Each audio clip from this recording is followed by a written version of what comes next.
D7 news ప్రేక్షకులకు నమస్కారం. Baking soda వంట చేసే అందరికీ దీని గురించి తెలుసు. కొందరు బేకింగ్ పౌడర్ను బేకింగ్ సోడా అనుకుంటారు. కానీ బేకింగ్ పౌడర్ వేరే, బేకింగ్ సోడా వేరే.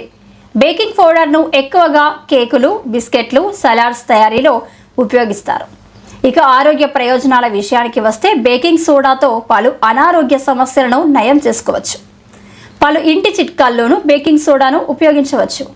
బేకింగ్ సోడానే సోడియం బైకార్బోనేట్ అని కూడా అంటారు. దీన్నే తినే సోడా అని కూడా పిలుస్తారు.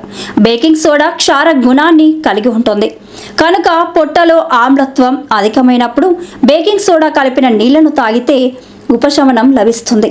పొట్టలో పలు సందర్భాల్లో ఆమ్లాలు అధికంగా ఉత్పత్తి అయ్యి గ్యాస్, అసిడిటీ వస్తాయి. ఈ సమస్యలు వచ్చినప్పుడు ఒక గ్లాస్ నీటిలో 1 టీ స్పూన్ బేకింగ్ సోడాను కలిపి తాగితే పొట్టలో ఉండే ఆమ్లాలు తటస్థీకరించబడతాయి. దీంతో యాసిడిటీ నుంచి ఉపశమనం లభిస్తుంది. మాంసాహారం తిన్నప్పుడు కొందరికి సరిగ్గా ఆహారం జీర్ణం కాదు. దీంతో అజీర్తి ఏర్పడి కడుపు ఉబ్బరంగా ఉంటుంది. అలాంటప్పుడు కూడా బేకింగ్ సోడాను నీటిలో కలిపి తాగితే ఉపశమనం లభిస్తుంది.